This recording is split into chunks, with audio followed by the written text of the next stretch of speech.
case of round-robin scheduling, the handling of event X has to wait because task B that can handle event X is not executing, and it has to wait until it gets a time slice, until task A's time slice expires. Now, once task A's time slice expires, the task B begins to run, so request X is now serviced. And let's say while task B is running, another event Y, which is serviced by task A, comes in. In this case, again, event Y has to wait for being responded to by task A because in the round-robin scheduling. Now, before event X is fully serviced, the time slice for task B expires and the task C begins to run. And when the task slice to task C, time slice to task C expires, task A runs again. Now, event Y is handled, and luckily in this example, event Y is fully handled before time slice to task A expired. So response for Y is generated here in the upper line, in the upper field. And when the time slice to task A expires, task B runs again, and luckily handling of event X is finished this time within this time slice. So response to the original event X is generated, and so it goes. However, you can note that the deadline for request X, which is blue dotted line, velvet dotted line for this, and deadline for Y, blue dotted line, not met. Both of the deadlines are ignored. They could not be met in round-robin scheduling. Now, let's take a look at the below figure, which is a preemptive scheduling with priority. Now, in this case, the prioritized preemptive scheduling gives the highest priority to the task with the closest deadline. So in this case, this is somewhat artificial, but in this case, let us assume that the task C is running first. And it's like task C is like a background task or idle task, so to speak. And when event X comes in, system looks at the deadline of X and then assigns the highest priority to task B, which handles event X. So since the task B is given the highest priority at this moment, task B runs, and while the task B is processing event X, another event Y comes in.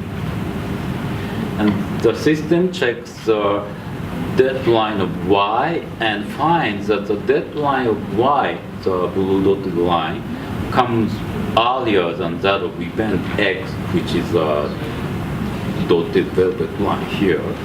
So task A, which processes event Y, is given the highest priority in the system, either the high.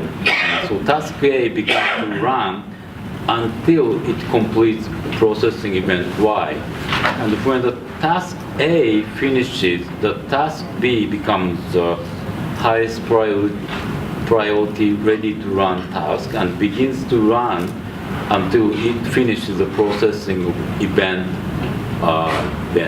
X, task B. What was I? Okay. And then task B finishes the processing of event X and then produces a response for X. Now, please note, in this prioritized preemptive scheduling scenario, both deadlines of event X and event Y are met And also the execution time of the task to process event, that is the sum of the length of these 6 blue lines and 6 velvet lines are the same in both figures. So you can see immediately that the round-robin scheduling above, which may be good for running application in a time-sharing system or desktop operating system or server system, is not good for handling events in real-time systems. So there is a theoretical background behind the closest deadline first algorithm. It's a so-called rate monotonic scheduling theory. It assumes a few things. And let's see. In that theory, the system assigns the priority tasks in the system, and there is a mechanism for high priority task to steal CPU from a low priority task. Basically, preemption is allowed, and then under this assumption, this rate monotonic scheduling theory proves that assigning the highest priority to the task with the closest deadline is the optimal scheduling. So this is a rationale that the real-time OS usually provides the priority-based preemptive schedule. So this is a very important scheduling method in RTOS.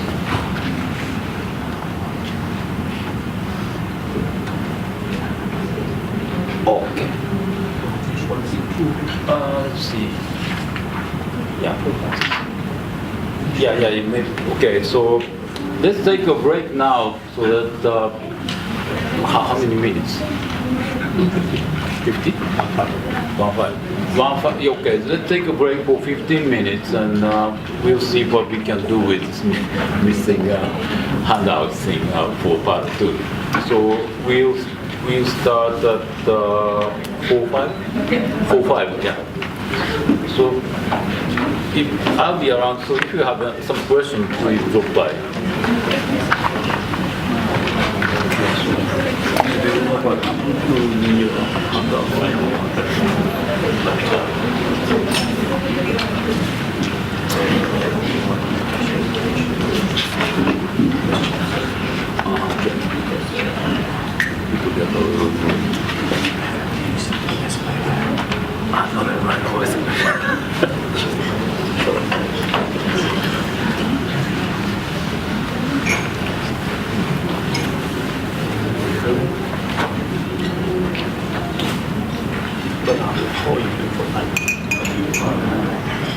What did I started at 2:30.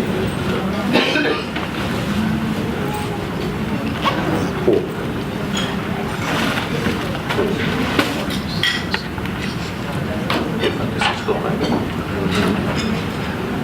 Probably then I will certainly skip not skip, but put this to you and see. Just go to the case study after I finish. I think so, yeah.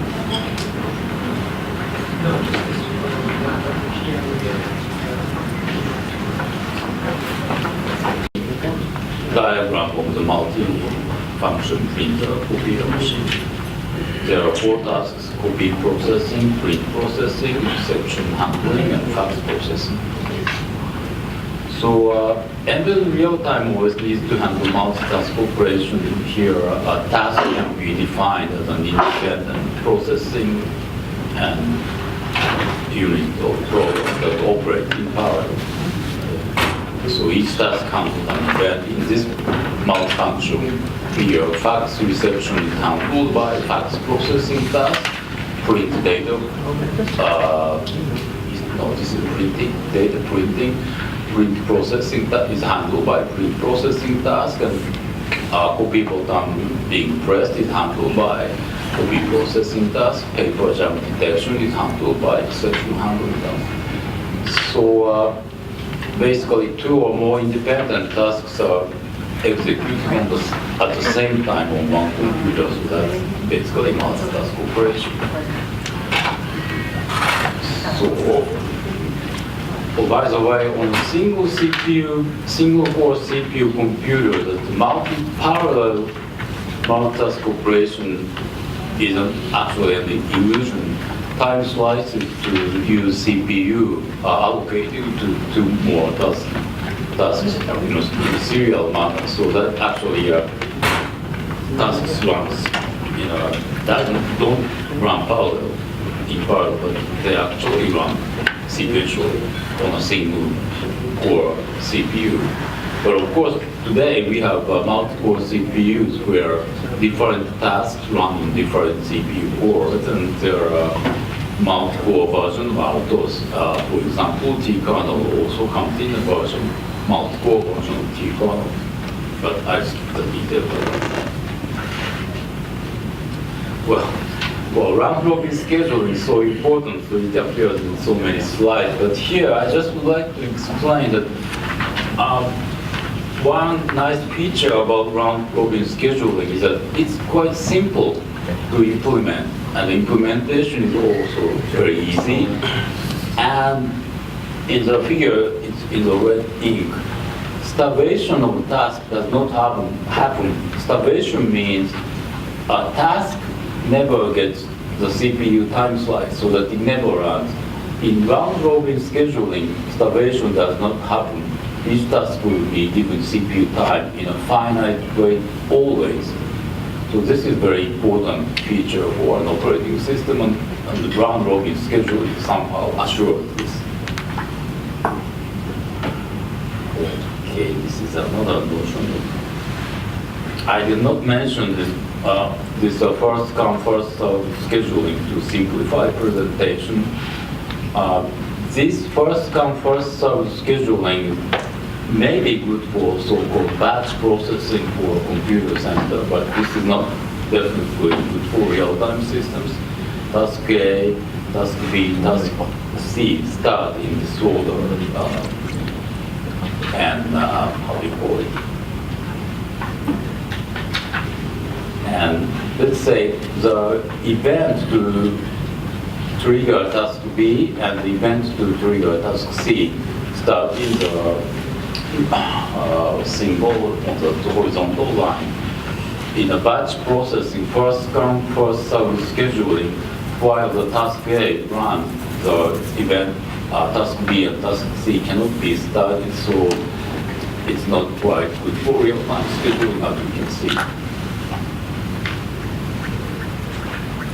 So again, to summarize, real-time scheduling in a real-time OS is usually a combination of these important notions: priority-based scheduling, preemptive scheduling, meaning that the high priority task can steal the CPU from low priority tasks, and event-driven scheduling, meaning that many tasks can be started by external events, such as by interactions, of course.